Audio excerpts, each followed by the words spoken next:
kind of transition out of it, and like things can change and make you feel like, oh, actually I'm not included anymore, and that belonging can go away, or that feeling of belonging can go away. In friendships, if you're in toxic friendships, why should you ever hurt yourself in order to feel like you belong? I obviously can't often trust if someone's like, oh, do these people like me or not?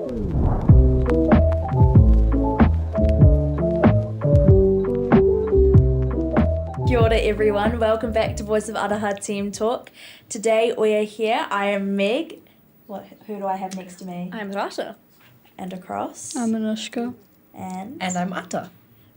Very excited to be here today. We have a first time podcaster here today. Anishka, do you want to introduce yourself?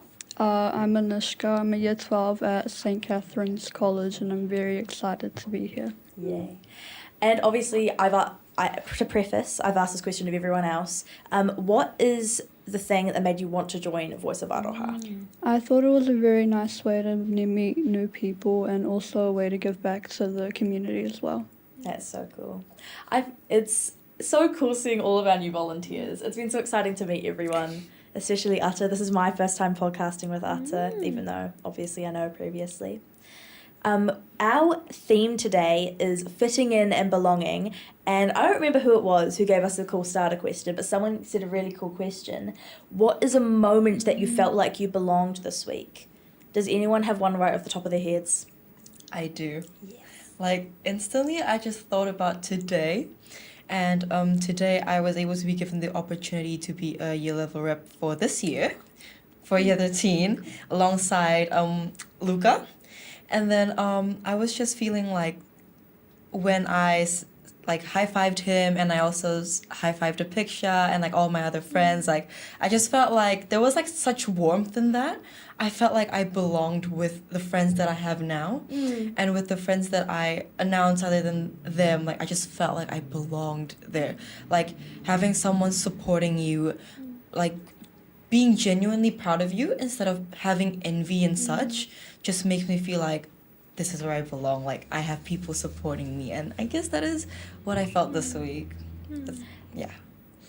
Congratulations for first. Thank you. I didn't know your year level rep yet. That is so exciting, and that's so cool to see how your friends can like lift you up in that moment. Anishka, do you have a moment from this week? In my English class, we've been talking a lot about cultural identity, and I felt very included because we were talking about all the amazing cultures within our school and our class, and yeah, it's very nice. That's so cool. I do not feel like we got a cultural identity lesson in our English classes, so that's very cool that you guys are doing that. What about you, Rata?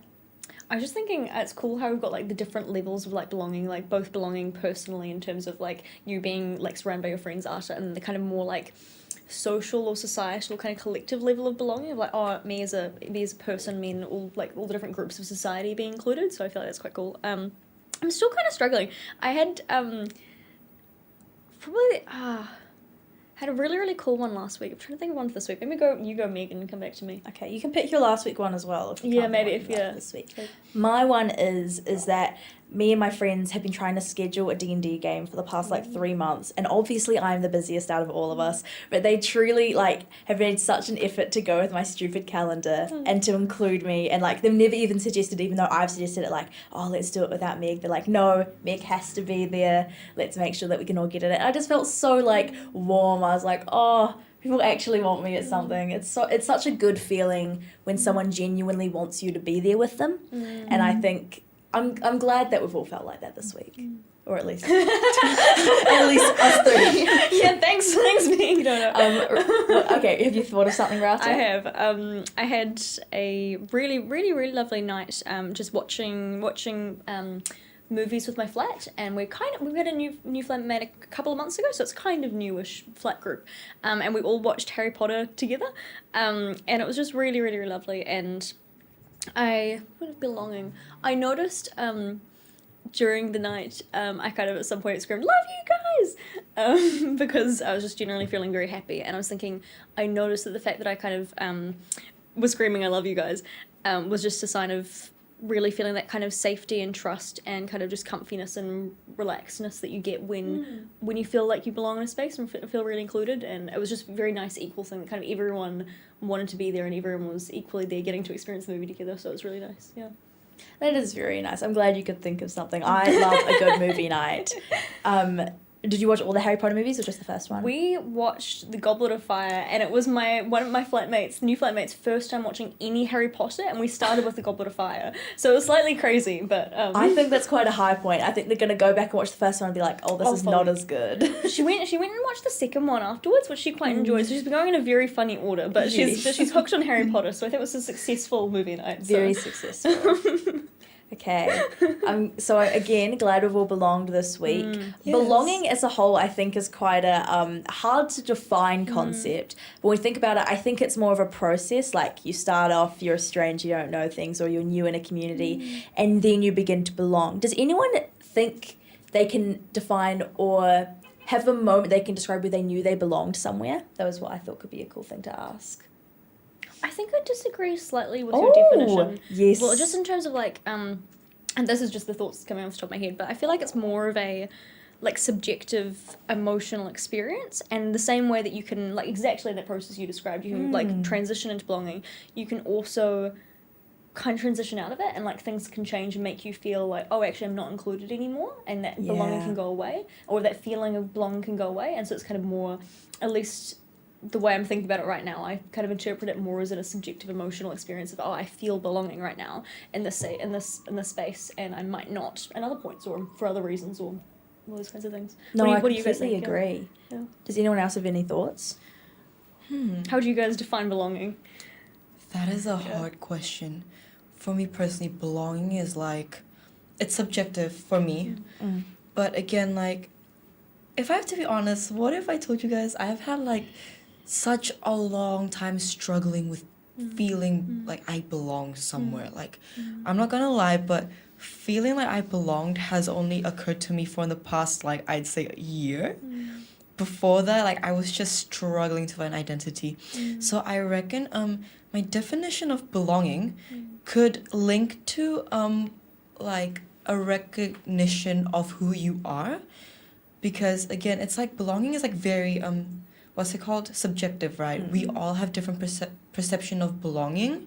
Some might belong in their home with their moms cooking, some may belong with their partners, or like some may belong with like the impulsive adventures that they have like outside or something else like that. So for me, belonging is definitely something that is very different and very vague, even, if I must say. So to actually have like a concrete definition of it, I do not have it, unfortunately, but I hope you guys like have that idea of like what I'm trying to talk about. No, I understand what you mean about like the subjectivity of it all. Do you have anything to add, Anishka? No, I agree with all of your guys's. What would you say it means to you, like if you had to try and describe belonging, which we're all struggling slightly with? I'd say for me, I feel like it's a place or people that I feel connected to the most. I think the connection's a key point there. It's like when you're, because it's, like it's about kind of connection in relation to other people, and do you feel that kind of connection? But I was going to ask Atha, you said it was about like the recognition of who you are. Is that like, do you think you feel, sorry, I'm just getting stuck on semantics. No worries. Do you feel like that's a recognition of, like your own internal recognition of, I feel recognized in this place, or it's more about them seeing you? If you know, like, which way around it is. Yeah, I understand what you mean. What I meant with like recognition, I feel like it was more of like, what do you love the most? Because sometimes people feel like they belong in a hobby or in a, like, not in a connection, like, between people. Sometimes it's also with their environment. Sometimes it also means, like, if they live in a city or if they live in a cabin in the woods or something like that. For me, like, when I say, what's it called? Wait, can you just repeat the question again? Can't even remember. Yeah, no worries. When I say that, I was just, like, thinking about what they love personally the most, and if they enjoy being there physically or mentally, and like all of themselves just being there. Like, do they feel like this is where I am, or is this where I'm not? Because sometimes it happens in workplaces too, right? Sometimes people get alienated sometimes, and they feel like they don't belong in a workplace.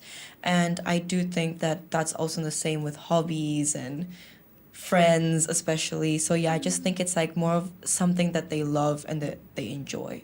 Yeah, that's what I was talking about. True, that makes a lot of sense to me. I feel like linking between kind of both your two answers, like, it sounds to me something like attunement or connection to where you are in this present moment, yeah. like whether that's people, you feel connected to these people, or whether that's a place, you can feel connected to Wellington or your cabin in the woods, or like I feel connected and attuned to I am doing hockey and I love hockey and I'm a hockey player, and it's like I've got some connection to this thing, so we're attuned to this thing, kind of. I don't know. Thoughts, Meg? Yeah. No, I don't know. I definitely agree with everything you said, Atha. I get the attunement thing. For me, it might not seem it, I'm quite an anxious person naturally. So for me, belonging is almost a physical thing. Like if it'll happen over time and I won't notice until I'm belonging. But it'll be like, I come into a space and suddenly my shoulders will like loosen. I'll like be able to breathe without having to do it manually for myself. I'll be able to my thoughts will clear. And I think we were talking about how it can fade in and out, and I think they can definitely, if an environment changes, like my body will notice it before my brain does. Like I'll be like, oh, I'm way more on nerve and looking at my surroundings than I would have been 3 weeks ago. I think our bodies are often quite in tune with how an environment is reacting and interacting with us in that way. Like, because this is like with fitting in as well. Like, I obviously can't often trust if someone's like, oh, do these people like me or not, or what? But I think my body often knows better. Like if my hunch is raised, the hair on the back of my neck, I feel like I trust a bit more than my brain sometimes with that kind of stuff. Gosh, that's a really cool answer. Yeah. Thank you. Yeah, that's like pretty unique. Like again, it's like differences again, right? With like how some people recognize it, what's it called? Physically, and some people instantly recognizes it. Yeah, like the differences, I think that's just pretty cool. Yeah, I think it's a really tough one because I think I'm the same all through my life. I've struggled with like belonging places and also like maybe I feel like I belong, but maybe nobody else feels like I really actually belong in the space. So then I go back to square one of not feeling like I belong there either. And I think it's that, and I don't think it'll be for everyone, but also fighting through that brain space of no one else wants me to belong here. Like once you get past that roadblock and you're like, no one really cares. And if I fight my way and make the space for myself, I can belong here, is really important. Okay. Speaking of obstacles, this is my other question I had. Does anyone think there are any challenges, maybe especially nowadays, to belonging and finding community? I'll leave it out. I was gonna touch on what you said, Meg. Like, Yes. I feel like, sorry, my brain. I think you're right in terms of like, I guess so. A key challenge that that is there in terms of belonging is like the realities of being underrepresented or being a marginalised group, and that could be an ethnicity, it could be a religion, it could be a skin colour, it could be perspective, but like even was thinking about like feminism and women's rights and stuff, and think there's always like it's very easy to find yourself in a group. I feel like most people at some point can find themselves in a group, whether it's you're poor, you're in a low decile community, whatever it is, can find yourself in a group that feels marginalised in some way, shape or form, and therefore not feel belonging because you're kind of living in a world or a system that wasn't designed to benefit you and things like that. And even just in spaces where it's sort of like, oh, I think we really struggle, or at least I struggle, with headspaces of, do I belong there? Should I enter these spaces and things like that? And should I be my full self there? But actually, if you kind of allow yourself to be like, no, to kind of tell yourself, I actually do belong and I can be my full self, and often the spaces will either change to like fit that new criteria, to fit you often, or just your own self-acceptance leads to other people's acceptance of you. And so it's sort of like a very roundabout way of me saying I feel like I just agree with your points, Meg. And yeah, it's really interesting, but just about how belonging can like, you can kind of push forward and make your own belonging almost. Yeah, no, I love that point about marginalised groups, because I think we've been talking about belonging, like community and friends and kind of stuff, but even in a country, that feeling of belonging, especially as we're talking about maybe refugees or immigrants, is something I think, because of the way our society is set up, is something you have to forge for yourself, which is quite hard. Does anyone have any other things to say about maybe the challenges point?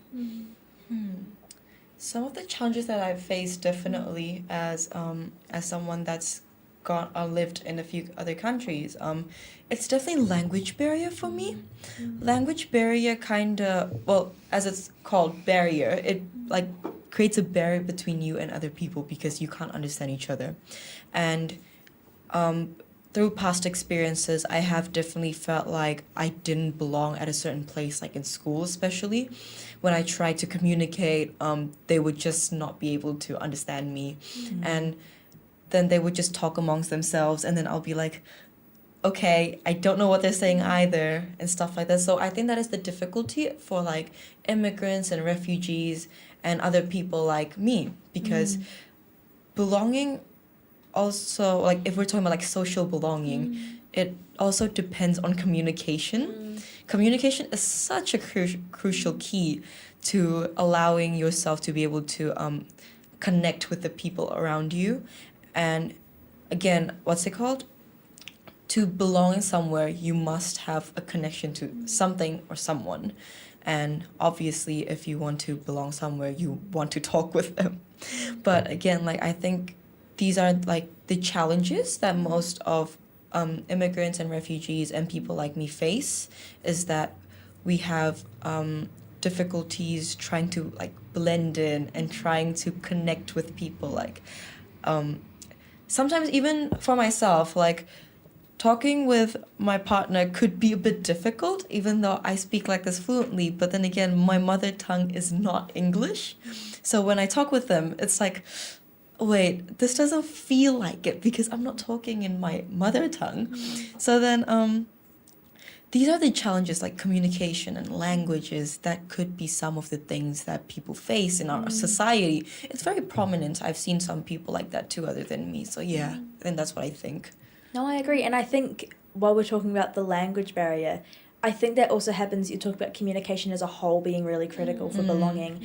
And I think that if some people find it hard to even speak or find it hard to conversate or don't have those social skills, belonging is just such a difficult thing. And you see all these people who become so isolated, especially I think in like first year university or entering those new spaces kind of things. They're just like, oh, I don't know how to make new friends, don't know how to get into that space. That's probably my biggest fear for university, is kind of not being able to forge that. Okay. Anishka, do you have anything to add to the previous point? Yeah, so sometimes I feel like it's unrealistic beauty standards, for example, like in the modeling industry, like I saw on TikTok, it's like, oh, if you have these types of features, then you just don't, like, you won't be able to be like a model or whatever. And I just feel like that sometimes crushes confidence, but also makes you feel like you don't belong because you just don't have a set facial feature to be a model or just It makes sense when it's because those kinds of arbitrary standards or expectations that kind of are almost deliberately designed to exclude people and be like, this is what the standard is, and I feel like there's that in social situations sometimes where it's like, oh, we're the friend group who love hockey, and if you don't love hockey, get out of here kind of thing, or if you don't play hockey well, or like there can be all sorts of like weird arbitrary standards that like happen in the world and that do just kind of exclude people, and it's kind of, almost all the time they're unnecessary. It's like, even if you've never played hockey before in your life, you could try it, or even if you've never been like, I don't know, all those kinds of things where it's like most of our standards and expectations for do you fit in for this criteria are kind of unnecessary, but that's maybe being distracting for the point. I think maybe getting back to the body standards thing, but I agree with that criteria thing as well. It's so pervasive as well, and it's like, while you know it's with everyone, because you know everyone else has also seen the same stuff on either social media that you have, you're immediately internalizing it. Like, I remember I had this moment last year, it was so weird, but I was like walking into a meeting, it was a huge meeting, and I like looked in the window for a minute and I went, oh my gosh, I'm gonna be the biggest person in this room. And like I was like, that is the dumbest thing I've ever thought. Like, this is a meeting where I'm about to share my ideas, why is that the first thing I think of? And then I think, oh, the other people in this meeting are probably also that conscious of themselves. And I think it's just, there's also, as you're saying, Anishka, it's such a barrier to belonging if we're constantly thinking about almost creating our own reasons for why we shouldn't belong. Does that make sense? Yeah. I have to clarify. feel like we all empathize with that in various ways. Yeah, Yeah. definitely. Yeah. And just adding on to what you said earlier, like I remember a few days ago my biology teacher saying like there's these influencers out there that's using like, oh, you should use these products to be like more masculine, more tougher, buffer. And then she said that that's just exploiting people who are already unconfident and are so fragile, and they're practically very vulnerable. Like imagine like you're being like you're vulnerable and then you're being exploited. Like how much, like, and especially like, you crave the feeling of trying to belong somewhere, right? Like I feel like that's just such a toxic concept that these like content creators are creating, because to belong is something that you should feel like it's not forced. To belong is like it should be a natural force of nature. It shouldn't be something that is so forced to the point where you have to hurt yourself in the process. And that is definitely included in like gym influencers, like modeling industry, and then even like in friendships. If you're in toxic friendships, why should you ever hurt yourself in order to feel like you belong? You shouldn't be like trying so hard to belong in a place where you would actually be accepted, like what you said before with your playing D&D and your friends actually taking the effort to get you in, like with their schedule. Like it should be like that. It shouldn't be you trying to fit in to society.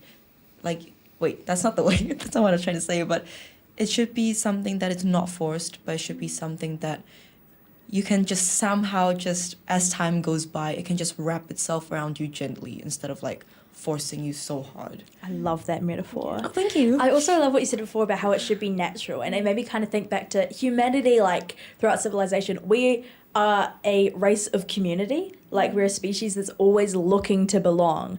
And I feel like anything that gets in the way of that, or even those like toxic relationships you're talking about, like is so superficial. That's not what is actually like deep in our beings kind of stuff. Yeah. We're built to belong, and all the barriers in the way, like if you think, oh, especially if you're thinking from the other side, if someone wants to belong and you're maybe not letting them, or that you're thinking they shouldn't, why are we thinking that way, you know? I think that's a really important thing we have to think about, especially online, that kind of thing. One of the hugest barriers to, I think, connecting with others these days. Do you have anything more to add, Rata?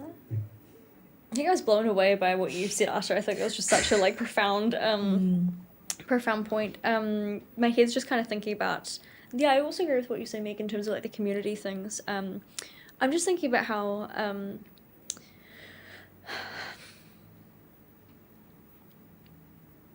I guess just like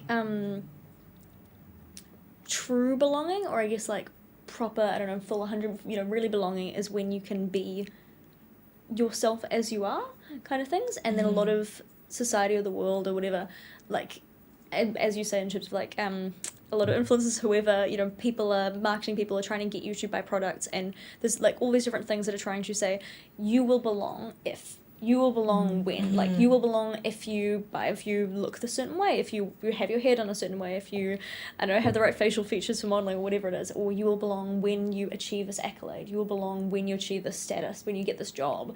And there's a lot of, like, all those kinds of conditional belonging, while they might give us a little bit of validation and a kind of superficial feeling of, oh yeah, now I fit in, it's like, it's always restrictive, because it means as soon as you lose that job, or as soon as you don't look that way, or as soon as you lose that thing, then you kind of don't have that same value, or you don't have that same you don't deserve to fit in the same way. Versus like, no, true belonging is me as I am, with all my flaws, and maybe you're not going to see every single one of those flaws all the time, but it just means you being yourself and actually being comfortable is enough. And I feel like that's a key way of belonging that sounds like we've all experienced, which is really nice. But also like there's lots of challenges in the world against us feeling that kind of belonging, and people trying to market things to substitute deficient versions of that almost. I think that's really profound, rather. Like the whole idea of this true belonging is something that is so like foundational, but it's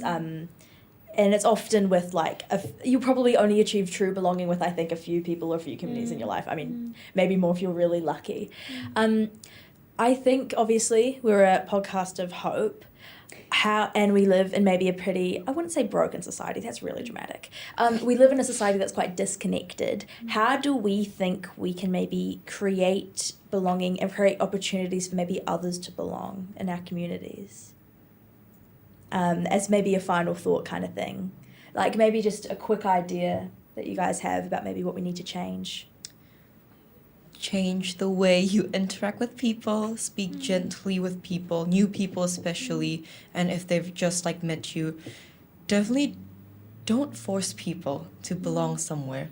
If you think that you really like this person, they should belong with you or something like that, like let's take it slow. Let's relax and let time do its job. I really like that. What about you, Anishka? I'd just say to include everyone. Yeah. I think, yeah, that's simple enough. It's not that hard. What about you, Rata? I love that question. I'm trying to think of a good answer. I'm happy to go and come back to you. I'll try. I feel like I need like an essay little answer to that. How do you make people belong? How do you help people feel belonging?